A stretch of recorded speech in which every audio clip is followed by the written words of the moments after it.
वंदे मातरम विद्यार्थी मित्रों, श्री वशिष्ठ विद्यालय वाव गुजराती माध्यम धोरण 6 सब्जेक्ट कॉम्प्यूटर चैप्टर 2 આજનો ટોપિક છે લાઇબ્રેરીઝ। બરાબર, તો ગયા વિડીયોની અંદર આપણે લાઇબ્રેરી જે ફોલ્ડર છે બરાબર, એની અંદર બીજા કયા કયા સબ ફોલ્ડર આવ્યા હોય બરાબર, એના વિશેની માહિતી આપણે મેળવી હતી કે જે વિન્ડોઝનું જે લાઇબ્રેરી ફોલ્ડર છે એની અંદર તમે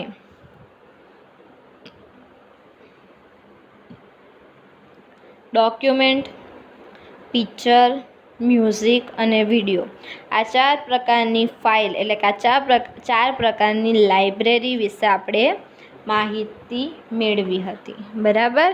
ત્યાર પછી તે પહેલાં આપણે ફાઇલ અને ફોલ્ડર કોને કહેવામાં આવે બરાબર, એના વિશે માહિતગાર થયા હતા।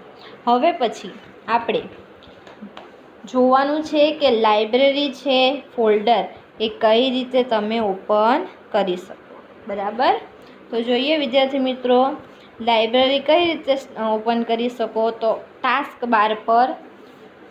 બાર કોને કહેવામાં આવે કે ડેસ્કટોપ પર સૌથી નીચે એક આડી બ્લુ કલરની પટ્ટી આવેલી હોય છે જેને ટાસ્ક બાર કહેવામાં આવે, અને આ ટાસ્ક બારની ડાબી બાજુએ શું આવ્યું હોય છે, સ્ટાર્ટ બટન બરાબર।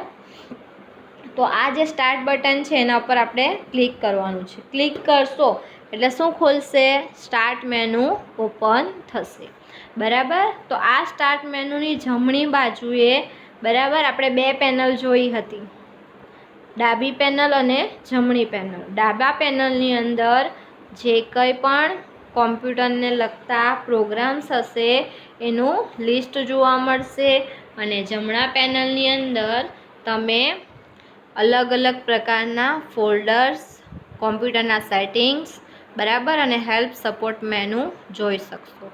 તો જો સ્ટાર્ટ મેનુની અંદર જમણી બાજુએ 3 લાઇબ્રેરી જોવા મળે છે જે આપણે લાસ્ટ વિડીયોની અંદર જોઈ ગયા। તે જ રીતે ડોક્યુમેન્ટ્સ, પિક્ચર અને મ્યુઝિક આ 3 પ્રકારની આપણે લાઇબ્રેરી જોઈ હતી બરાબર। તો ડોક્યુમેન્ટ્સ પર ક્લિક કરો, તમને ડોક્યુમેન્ટ લાઇબ્રેરી વિન્ડો જોવા મળશે। શું કીધું છે કે શેના પર ક્લિક કરવાનું છે, ડોક્યુમેન્ટ્સ પર, ડોક્યુમેન્ટ્સ લાઇબ્રેરી પર ક્લિક કરવાનું છે। ક્લિક કરતાં જ કયા પ્રકારનું ફોલ્ડર ખુલશે, તો આ રીતની વિન્ડો આપણને જોવા મળશે બરાબર। તો આ વિન્ડોની જે લાઇબ્રેરી વિન્ડો છે એની માહિતી આપણે આગળ જોઈશું બરાબર। પહેલાં ખાલી નામ જોઈ લઈએ। પહેલું છે મેનુ બાર બરાબર। તો મેનુ બારની અંદર શું આપવામાં આવ્યું હોય છે, તો જુઓ file menu, edit, view, tools અને હેલ્પ આ 5 પ્રકારના મેનુ બારની અંદર જોવા મળે છે। ત્યાર પછી શું કીધું છે, એડ્રેસ બાર। તો અહીં તમને જોવા મળે છે લાઇબ્રેરી ડોક્યુમેન્ટ, એટલે કે લાઇબ્રેરી ફોલ્ડરની અંદર ડોક્યુમેન્ટ નામનું ફોલ્ડર આવેલું હોય છે બરાબર। એટલે કે ડોક્યુમેન્ટ ફોલ્ડર ક્યાં આવ્યું હોય છે, ક્યાં આવ્યું છે બરાબર। તો એ લાઇબ્રેરી ફોલ્ડરની અંદર આવેલું છે। તો આ એનું એડ્રેસ છે જે ક્યાં જોવા મળે છે, એડ્રેસ બારની અંદર જોવા મળે છે। ત્યાર પછી આપ્યું છે ટૂલ બાર। શું આપ્યું છે, ટૂલ બાર। તો ટૂલ બારનો ઉપયોગ શું છે, તો જે ફાઇલ અને ફોલ્ડર છે એનો દેખાવ કયો છે, કેવા પ્રકારનો છે બરાબર। તો એના વિશેની માહિતી આ ટૂલ બાર પર જોવા મળશે। હવે લાઇબ્રેરી પેન શું દર્શાવે છે, તો ડોક્યુમેન્ટ્સ, મ્યુઝિક અને પિક્ચર્સ કે વિડીયો બરાબર, એ કયા પ્રકારની ફાઇલ છે એનું લિસ્ટ આ લાઇબ્રેરી પેન છે એની અંદર જોવા મળે છે બરાબર। ત્યાર પછી આવે છે નીચે નેવિગેશન પેન, ડિટેલ્સ પેન અને ફાઇલ લિસ્ટ બરાબર। તો અહીં ફાઇલ લિસ્ટ પણ જોવા મળે છે, ડિટેલ્સ પેન જોવા મળે છે અને નેવિગેશન પેન બરાબર। આના વિશેની વધારાની માહિતી આપણે અત્યારે મેળવીશું। ચાલો જોઈએ। પહેલું આવે છે લાઇબ્રેરી વિન્ડો, કે જેની અંદર પહેલું આવે છે એડ્રેસ બાર. બરાબર, એડ્રેસ બાર તો તે તમે ખોલેલી લાઇબ્રેરીનું એડ્રેસ એટલે કે સરનામું દર્શાવે છે.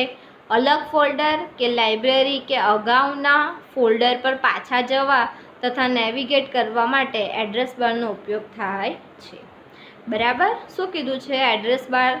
તો એડ્રેસ બાર શું દર્શાવે છે કે જે તે લાઇબ્રેરી તમે ઓપન કરી છે એ લાઇબ્રેરીનું એડ્રેસ દર્શાવે છે. કેવી રીતે?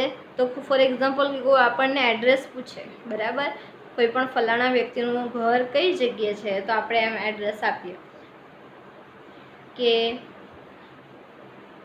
વિભાગ 1, બરાબર, ત્યાર પછી નંદ નિકેતન સોસાયટી, સાયણ. બરાબર, આ રીતે તમે એડ્રેસ આપો તો પહેલાં સામેવાળા વ્યક્તિને ખબર પડે, બરાબર, કે વિભાગ 1ની અંદર આ વ્યક્તિનું ઘર આવ્યું છે કઈ સોસાયટી, નંદ નિકેતન સોસાયટીની અંદર અને સાયણ વિસ્તારમાં.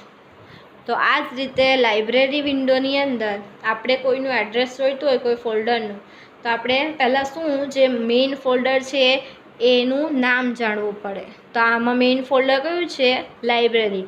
લાઇબ્રેરીની અંદર બીજું એક સબ ફોલ્ડર આવેલું હોય છે કયું? ડોક્યુમેન્ટ, કે જે ડોક્યુમેન્ટની અંદર આપણે આ એડ્રેસ બાર જોયું કે એડ્રેસ બાર કોને કહેવામાં આવે. બરાબર, તો એડ્રેસ બાર એ લાઇબ્રેરીનું એડ્રેસ એટલે કે સરનામું દર્શાવે છે. બરાબર, આ ચિત્રમાં એડ્રેસ બાર લાઇબ્રેરીની અંદર ડોક્યુમેન્ટ દર્શાવે. તેનો અર્થ એ છે કે લાઇબ્રેરીઝમાં ડોક્યુમેન્ટ સંગ્રહાયેલા છે.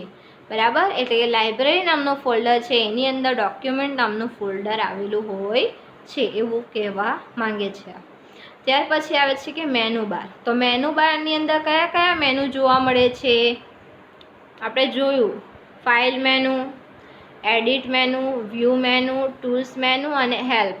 આ 5, બરાબર, 5 પ્રકારના મેનુ આ મેનુ બારની અંદર જોવા મળે છે. ત્યાર પછી આવે છે કે ટૂલ બાર. ફાઇલ અને ફોલ્ડરનો દેખાવ બદલવા, ફાઇલની સીડીમાં કોપી કરવી વગેરે કાર્યો માટે તેનો ઉપયોગ થાય છે. તમે જે લાઇબ્રેરી ખોલો તે પ્રમાણે ટૂલબાર પરના બટન દેખાશે. શું કીધું છે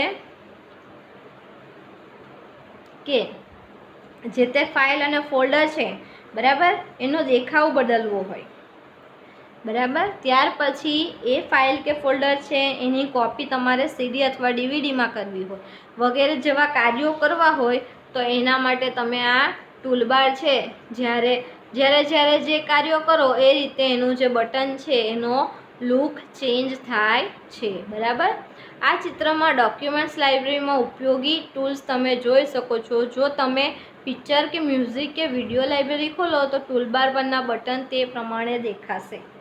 બરાબર, શું કીધું છે કે જે પ્રમાણે જે એનો આઇકોન હોય, બરાબર, જે ફોલ્ડર તમે ખોલતા જશો એ પ્રમાણે એનો આઇકોન પણ ચેન્જ થતો જશે. બરાબર, જે પ્રમાણે ફોલ્ડર ખોલશો, પિક્ચરનું ફોલ્ડર ખોલશો તો પિક્ચરનો આઇકોન દેખાશે, મ્યુઝિકનું ફોલ્ડર ખોલશો તો મ્યુઝિક આઇકોન દેખાશે, વિડીયોનું ફોલ્ડર ખોલશો તો વિડીયોનો આઇકોન દેખાશે. બરાબર, એ પ્રમાણે ટૂલ્સ પ્રમાણે જે તે આઇકોન્સ એના રીતે ચેન્જ થતા જશે. લાઇબ્રેરી પેન, તમે જે લાઇબ્રેરીમાં છો તેનું નામ દર્શાવે છે. બરાબર, જ્યારે તમે લાઇબ્રેરી જેમ કે ડોક્યુમેન્ટ્સ છે, મ્યુઝિક છે, પિક્ચર છે, વિડીયો છે એમાં હોવ ત્યારે લાઇબ્રેરી પેન દેખાય છે. બરાબર, શું કીધું છે કે લાઇબ્રેરી પેન ક્યારે દેખાય છે? કે તમે જે ફોલ્ડર ઓપન કર્યું હોય એ પ્રમાણે એનું નામ એ લાઇબ્રેરી પેનની અંદર જોવા મળશે.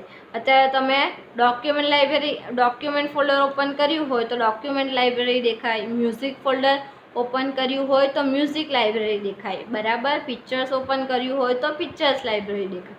આ રીતે નામ સાથે જે તે લાઇબ્રેરી છે, લાઇબ્રેરી પેન છે એનું નામ ચેન્જ થતું જશે. બરાબર વિદ્યાર્થી મિત્રો, હવે નેક્સ્ટ વિડીયોની અંદર આપણે જે નેવિગેશન પેન છે, ડિટેલ પેન છે અને ફાઇલ લિસ્ટ છે એના વિશેની માહિતી મેળવીશું. બરાબર, વંદે માતરમ. Thank you.